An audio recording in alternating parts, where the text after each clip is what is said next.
Hello students. तो अपन फिर से डायनेमिक्स का लेक्चर नंबर 8 लेके आए हैं, जिसमें आपने देखा आज से 7 लेक्चर्स पहले अपन रेगुलरली डायनेमिक्स के यूनिट नंबर 1 के सारे ऑनलाइन लेक्चर्स अपन प्रोवाइड करा रहे हैं। अच्छा, रेगुलर जिसके अंदर अपन ने सारे आर्टिकल्स कर लिए, एग्जाम्पल्स कर लिए, कुछ एग्जाम्पल्स एंड अनसोल्ड भी कर लिए कुछ। अब अपन स्टार्ट करते हैं इस सीरीज में नेक्स्ट एग्जाम्पल्स करना। इसके अंदर आप देखिएगा, अब अपन एग्जाम्पल 5 तक कर चुके हैं। अब आप देखिएगा एग्जाम्पल नंबर 6। तो नाउ देखिएगा आप यहां पर example number 6 one of the important question है। क्या सीन है, क्वेश्चन रीड करता हूं मैं। एक कण है मूल बिंदु से प्रारंभिक रेखा की दिशा में। तो पहला क्वेश्चन कहां से स्टार्ट कर रहा है? मूल बिंदु ओरिजिन से स्टार्ट कर रहा है। और किस डायरेक्शन में? इनिशियल एक्सिस की डायरेक्शन में। किस डायरेक्शन में? इनिशियल एक्सिस की डायरेक्शन में। अच्छा, की दिशा में एफ बाई ओमेगा वेलोसिटी से चलता है। कितने वेलोसिटी से चलता है? F by omega velocity. तो क्या कह रहा है देखो, तो आप देखिएगा, जैसे ये कोई पार्टिकल है, स्टार्टिंग में ओरिजिन पे है, बोल रखा है, और ये आपको पता है इनिशियल एक्सिस होती है ओ एक्स एक्सिस, जिसे आप प्रारंभिक रेखा इंग्लिश में बोलते हैं इसे इनिशियल एक्सिस।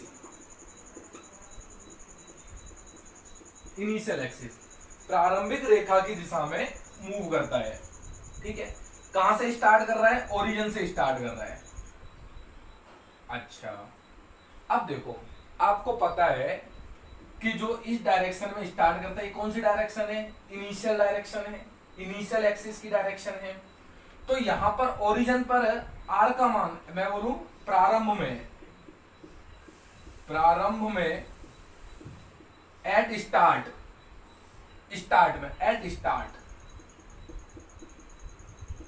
कि स्टार्टिंग की पोजीशन क्या है? स्टार्ट में क्या होता है? स्टार्टिंग यहां से कर रहा है तो t बराबर 0 है। टाइम का मान कितना होगा? 0 होगा। और t बराबर 0 पर देखो r का मान इधर बढ़ता है, लेकिन है कहां? t बराबर 0 पर ओरिजिन पर है, तो r का मान क्या हो जाएगा? यहाँ पर 0 हो जाएगा। तो t बराबर 0 पर कहां पर है वो? r बराबर 0 पर, मतलब इनिशियल पॉइंट O पर है।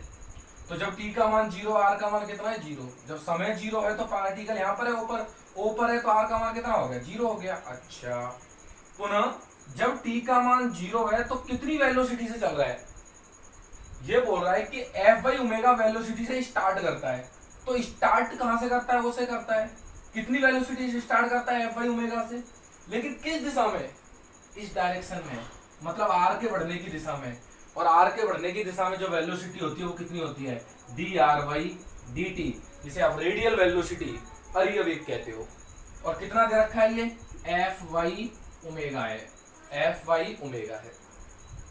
ये वो कंडीशंस हैं जो सवाल में अपन को कांस्टेंट निकालने के काम आएंगे। आगे बढ़ते हैं, फिर क्या बोल रहा है? मूल बिंदु के सापेक्ष, मतलब अबाउट ओरिजिन के रेस्पेक्ट में इसका कोणीय वेग ओमेगा है। कोणीय वेग मतलब जानते हो? Angular velocity. According to question, प्रश्नानुसार कोणीय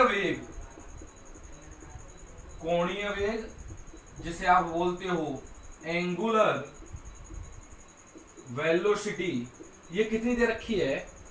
जिसे आप क्या होता है? ये D theta by d T होती है एंगुलर वेलोसिटी।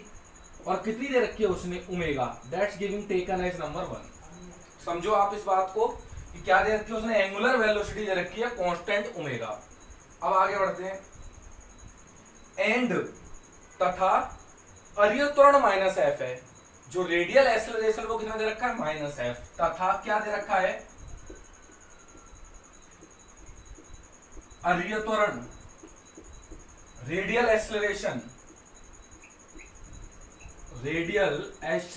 वो कितना दे रखा है? Minus F.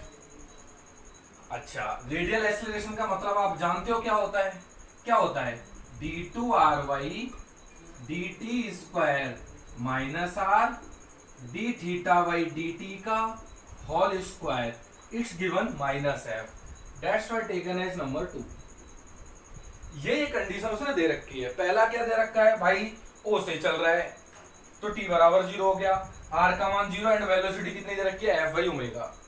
फिर एंगुलर वेलोसिटी दे रखी है कांस्टेंट है ओमेगा, और आफ्टर दैट रेडियल एक्सेलरेशन अरियथ्रॉन कितना दे रखा है, माइनस है। पूछा क्या है, निकालना क्या है इसमें, वो और स्टडी करते हैं। एक तो इसमें निकालना है पथ का समीकरण, बड़े प्यार से निकाल देंगे पथ का समीकरण, कोई दिक्कत नहीं है। अरे पथ का समीकरण मतलब आर थीटा में रिलेशन, इसमें रिलेशन आर एंड थीटा में रिलेशन, पथ का समीकरण। अच्छा, और इसके आगे भी एक कंसेप्ट है, लेकिन पहले अपन पथ का समीकरण रिक्वायरमेंट देखते हैं। अच्छा, कैसे निकालें, देखो आप एक बार इसे, तो मैं इसे यहां से पहले मिटाता हूं यहां से। अब देखिएगा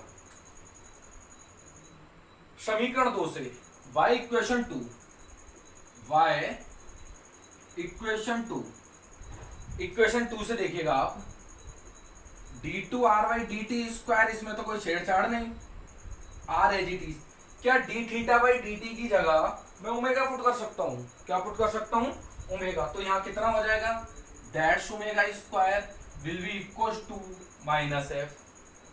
तब इससे लिखते हैं दैट इंप्लाइज, इसे d square minus omega square, r बाहर निकल आया, माइनस एफ नंबर 3। याद आ रहा है, ये डी वाई डी टी की जो वैल्यू है वो क्या ले ली, कैपिटल डी।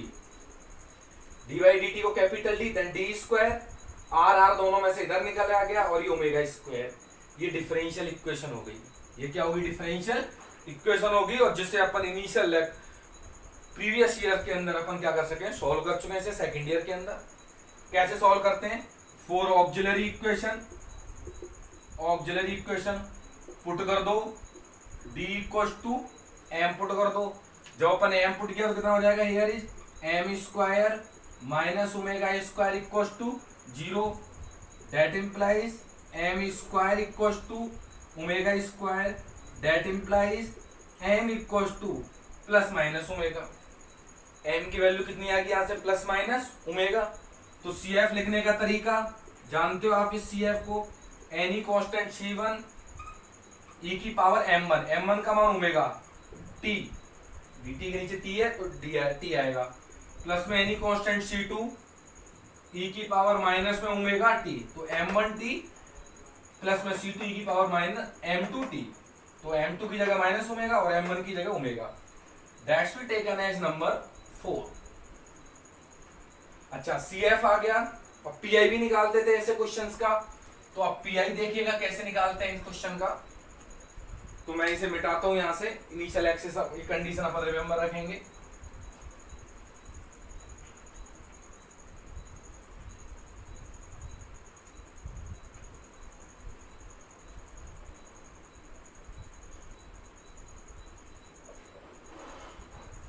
अच्छा, अब निकालेंगे अपन PI, पर्टिकुलर इंटीग्रल PI। जानते निकालना, तब भी एक बार देखिएगा। तो ये नीचे पहुंच जाता है 1 में D square minus omega square, और इधर कौन आता है, माइनस एफ। अच्छा, किस कंसेप्ट से निकालें इसे, तो ये तो कांस्टेंट है, कांस्टेंट तो याद है कैसे लिखते हैं इसे, e की पावर 0t लिख लेते हैं। क्या लिख लेते हैं, e की पावर 0t।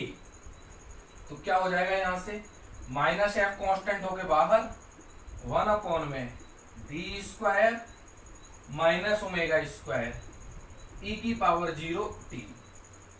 अभी सॉल्व करने का कंसेप्ट पता है आप लोगों को, देखिए एक बार आप इसे,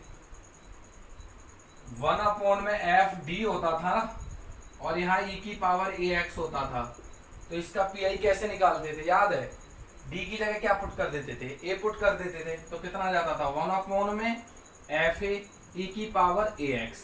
बस याद क्या रखते थे, नीचा वाला 0 ना हो, और जब 0 हो जाता था तो उसके लिए एक अलग कंसेप्ट था। बट अपन को रिक्वायरमेंट सिर्फ इसकी है कि e की पावर ax है तो x का कोफिशिएंट d की जगह अपन पुट कर देंगे। देखिएगा क्या सीन आएगा, माइनस एफ अपन ने 0 पुट कर दिया तो कितना हो जाएगा, 1 में जीरो माइनस ओमेगा स्क्वायर, नीचे वाला देखो जीरो नहीं हो रहा, माइनस ओमेगा स्क्वायर बच रहा है, और दिस e की पावर जीरो टी बचा रह जाएगा। क्या करते हैं, d की जगह a पुट कर देते हैं, तो a की जगह कौन है जीरो, तो d की जगह जीरो पुट किया, तो माइनस ओमेगा स्क्वायर e की power zero t as it is. e की पावर जीरो टी का मान 1, तो कितना हो रहा है ऊपर, ऊपर बचा f, माइनस से माइनस कर जाएगा अपॉन ओमेगा स्क्वायर, ये कितना आ गया मेरे पास pi, that's we taken as number 5, pi आ गया मेरे पास, दैट्स द pi। अब अपन क्या करेंगे, CF प्लस पी आई सॉल्यूशन होता था, सो वहां y आता था, यहां कौन आएगा r, शो सॉल्यूशन ऑफ 3 का सॉल्यूशन क्या होगा, r equals to CF plus P I, that implies what is a CF, CF की वैल्यू ये कॉपी कर दो, C1 e की power omega T plus C2 e की power minus omega T plus P I, what is P I, this is the f upon omega square, that's the values of R, giving number 6। अब मेरी requirement पड़ेगी भैया C1 और C2 निकालने की, लेकिन C1 और C2 कब आएंगे, C1 C2 केवल जब आएंगे जब इसकी इनिशियल कंडीशन का यूज करेंगे, और इनिशियल कंडीशन किस पर, प्रारंभिक प्रतिबंध किस पर है, एक तो R पर है और एक dr by dt पर है, तो R तो है, dr by dt किससे निकलेगा, यहां से क्या कर दो इसका डिफरेंशिएशन, तो देखो आगे क्या करते हैं, तो अपन अब क्या करेंगे, इसका डिफरेंशिएट करेंगे,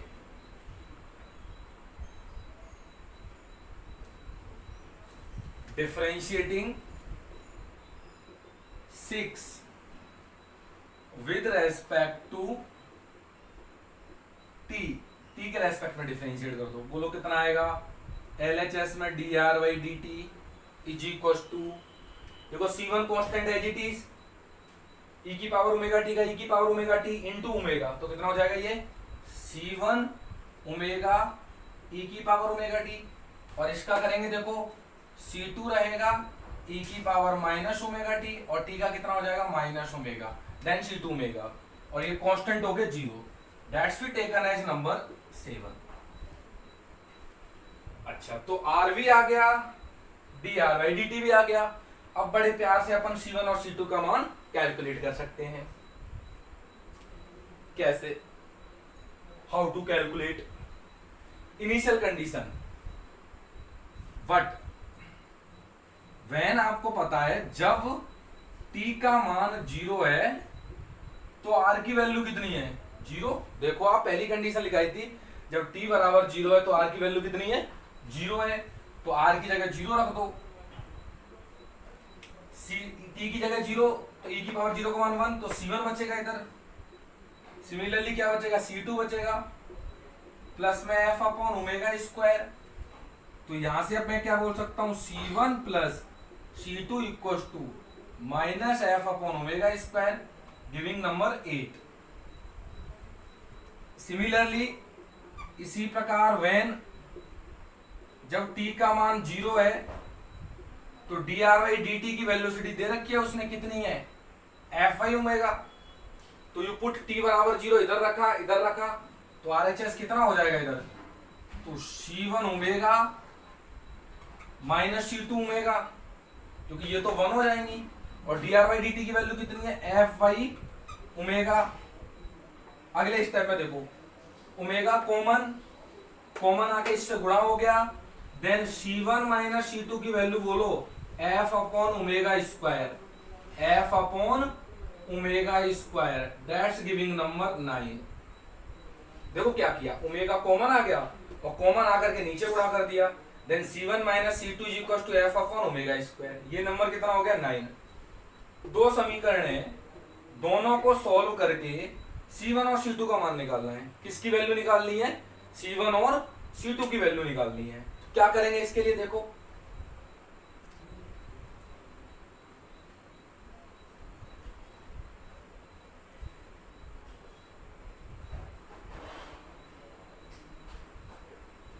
देखो ऐड कर देता हूं, add adding 8 and 9, adding equation 8 and 9, 8 व 9 को ऐड कर दो तो देखो C2 से C2 गायब, ऐड करेंगे तो इससे ये गायब, तो 2C1 बचेगा। कितना बचेगा?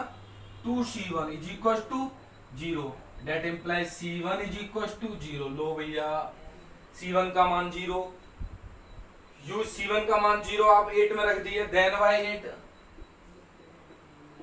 8 से देखिएगा क्या है, क्या 8 के अंदर यूज किया C1 का मान 0, then C2 equal to minus F upon omega square. तो C1 C2 की वैल्यू अपन ने क्या कर ली, कैलकुलेट कर दी। अच्छा, using these value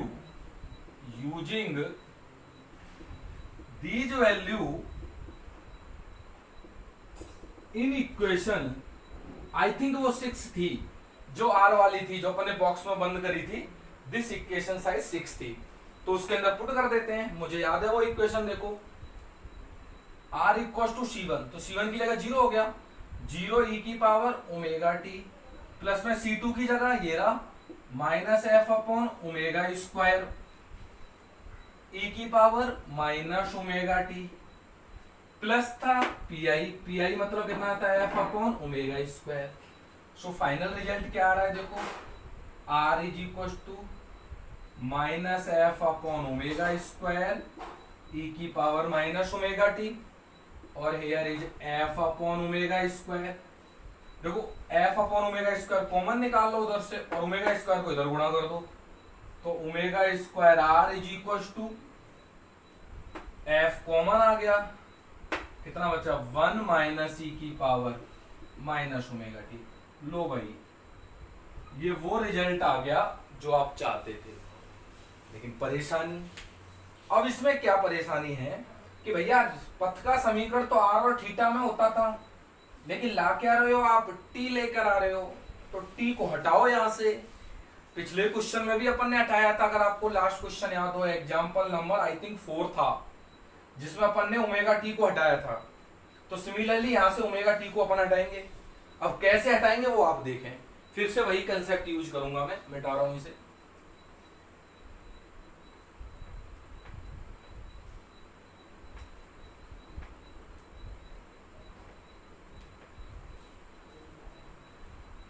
yes please देखिएगा, this giving number 10। Given that क्या दे रखा है अपन को, गिवन डेट ये दे रखा है भैया कि d theta by d t की वैल्यू कितनी है, ओमेगा है। इसका meaning d theta equal to omega d t, क्या कर दो, इंटीग्रेशन कर दो, तो ये theta omega t, constant of integration मान लो दिस इज द C4। सोच के बताना, व्हेन जब समय की वैल्यू 0 होगी तो थीटा कितना होगा, सोचो। टाइम 0 मतलब पार्टिकल ओ पॉइंट पर ही है, और जब ओ पॉइंट पर है तो भैया रेस्ट ओ पॉइंट पर है। थीटा कब होता, जब घूमना स्टार्ट करता, क्या होता, देखो ये दैट्स द पॉइंट ओ, यहां पर यह पार्टिकल, अब क्या यहां से थीटा कब होता, जब ये कुछ इस तरीके से घूम, ये ऐसे बढ़ता जाता है थीटा, तो तभी तो घूमता हुआ मानते इसे, भाई घूम रहा है, थीटा बदल रहा है, लेकिन इस पॉइंट पर ही है, t बराबर 0 पर इसी पॉइंट पर है, तो थीटा घुमा ही नहीं, थीटा घुमा ही नहीं। एक बार दोबारा देखिएगा, जैसे थीटा कब घूमता, जब ये इधर चलती, जब ये इधर चलती, जैसे मान लो यहाँ आ जाती, तो then this is the theta. अब मान लो पार्टिकल ही यहाँ पर है, तो इस पॉइंट के रेस्पेक्ट तो घुमा ही नहीं, तो घुमा ही नहीं, थीटा की वैल्यू कितनी होगी, 0 हो गई, तो t बराबर 0 पर थीटा इक्वल टू 0 हो गया।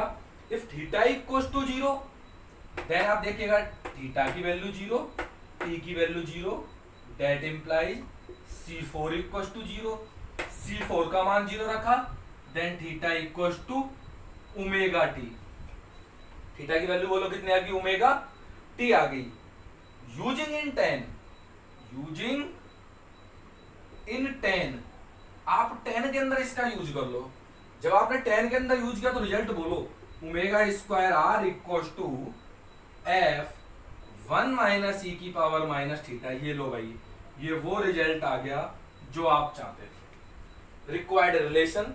यही अपना आंसर है, यही अपन को सॉल्व करना था, आर और थीटा में रिलेशन से। अच्छा भाई ठीक है, ये तो आगे क्या सोचते हो? आगे एक और रिजल्ट इसमें पूछा है। अब वो रिजल्ट थोड़ा सा इंटरेस्टिंग रिजल्ट है, थोड़ा टफ रिजल्ट है। कैसे निकालते हैं उसे आप देखिएगा। मैं इसे मिटा देता हूं यहां से।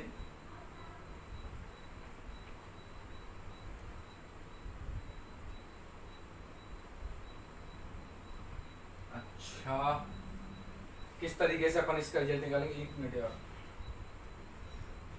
सो रहा हूं। एक अपन ने एक लाइन लिख रखी थी बीच में, अगर आपको याद हो, शायद 5वें 6ठे स्टेप पर, स्टार्टिंग से जब अपन ने स्टार्ट किया था, कि वी नो डैट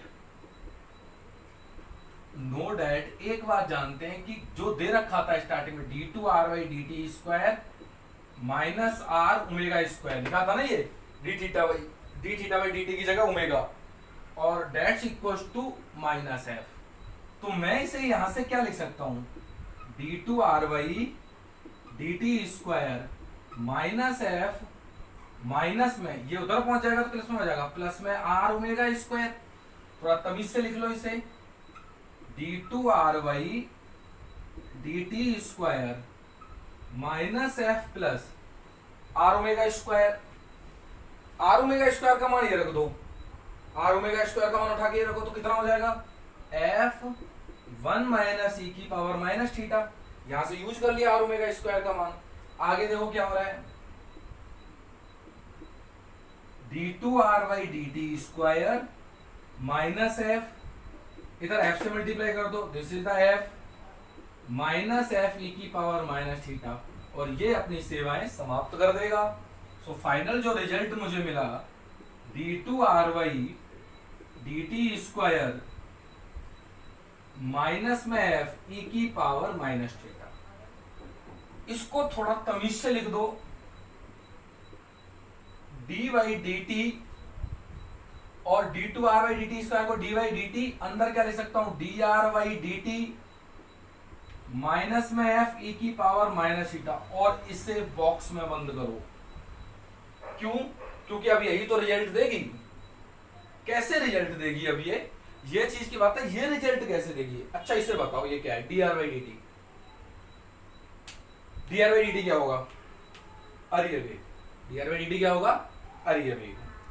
अच्छा, किसी भी, जैसे dr/dt है, और अगर इसे d/dt लगा दिया किसी भी क्वांटिटी के आगे, जैसे dx/dt लगा दिया, तो d/dt x लिख सकता हूं मैं इसे। तो d/dt होती क्या है? d/dt क्या चीज होती है? ये रेट होती है, दर होती है। क्या होती है? ये दर होती है, rate with respect to time t। तो मतलब x की रेट है, x में परिवर्तन की दर है ये rate of change in x में परिवर्तन की दर। तो आप याद रखना, dx/dt क्या है? Rate of change in x, या x में परिवर्तन की दर। इसका मतलब यहां से क्या साबित हो रहा है? यहां से यह साबित हो रहा है, 1 मिनट,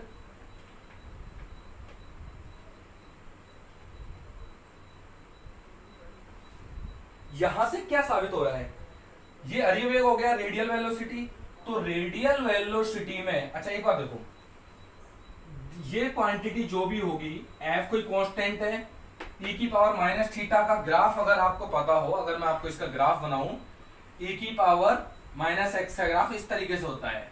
आगे अपन इसे पढ़ेंगे, रियल के अंदर बताया भी था ये ग्राफ पूरा x एक्सिस से ऊपर होता है, इसका मतलब ऑलवेज पॉजिटिव होता है। तो ये वाली क्वांटिटी ऑलवेज पॉजिटिव है, और f कांस्टेंट है, तो ये टोटल कितना हो गया? पॉजिटिव। और पॉजिटिव के आगे कौन बैठा है? नेगेटिव। पॉजिटिव के आगे कौन बैठा है? नेगेटिव बैठा है। तो अपन क्या कह सकते हैं? यहां से एक बात कह सकते हैं कि डेट इंप्लाइज d/dt, dr/dt की जो वैल्यू है भैया वो नेगेटिव है। वो क्या है? नेगेटिव है। क्यों? क्योंकि e की power minus theta always positive. याद करो, रियल पॉजिटिव ग्राफ अपन को बताए थे कि जो ग्राफ एक्स एक्सिस से हमेशा ऊपर होता है वो ऑलवेज पॉजिटिव होता है। और ये f कांस्टेंट है, तो पॉजिटिव का आगे नेगेटिव बैठा है, देन टोटल क्वांटिटी नेगेटिव। इसका मतलब हो गया, पहले हिंदी बोलता एक बार, अरीय वेग में परिवर्तन की दर, अरीय वेग में परिवर्तन की दर कितनी है? नेगेटिव है। कितनी है? नेगेटिव है। अरीय वेग में परिवर्तन की दर नेगेटिव है। दूसरे शब्दों में कहूं, rate of change in radial velocity, rate of change in velocity, radial velocity is negative. अच्छा, तो सर रेडियल वेलोसिटी की जो रेट है वो नेगेटिव आ गई। और क्या हो सकता है? अगर मान लो इसमें किसी ने सोच के बताना, जब मैं थीटा टेंस टू इन्फिनिटी ले लूं, थीटा क्या ले लूं? इनफाइनाइट ले लूं, थीटा इनफाइनाइट, ई की पावर माइनस अनंत, ई की पावर माइनस इनफाइनाइट की वैल्यू 0, ई की पावर माइनस इनफाइनाइट की वैल्यू 0, तो ये पूरा कितना हो गया? 0। तो सर ये 0 हो गया, इसका मतलब ये 0 भी हो सकता है, 0 भी हो सकता है। तो क्या हो गया कि जो ये रेट है ना, नेगेटिव भी हो सकती है और 0 भी हो सकती है। तो क्या नहीं हो सकती? नेगेटिव भी हो सकती है और 0 भी हो सकती है। तो क्या नहीं हो सकती? क्या नहीं हो सकती? क्या नहीं हो सकती? ये कभी भी पॉजिटिव नहीं हो सकती, पॉजिटिव नहीं हो सकती, नहीं हो सकती। ये तो प्रूव करना था। क्या प्रूव करना था? कि रेडियल वेलोसिटी की जो रेट है वो कभी भी पॉजिटिव नहीं हो सकती। तो क्या होगी? या तो नेगेटिव होगी या 0 है इसका आंसर। तो अपन रेगुलर क्वेश्चंस कर रहे हैं, करिएगा, आगे अपन और बढ़ते जाएंगे धीमे धीमे। Thank you. नेक्स्ट क्वेश्चन देखेंगे अपन।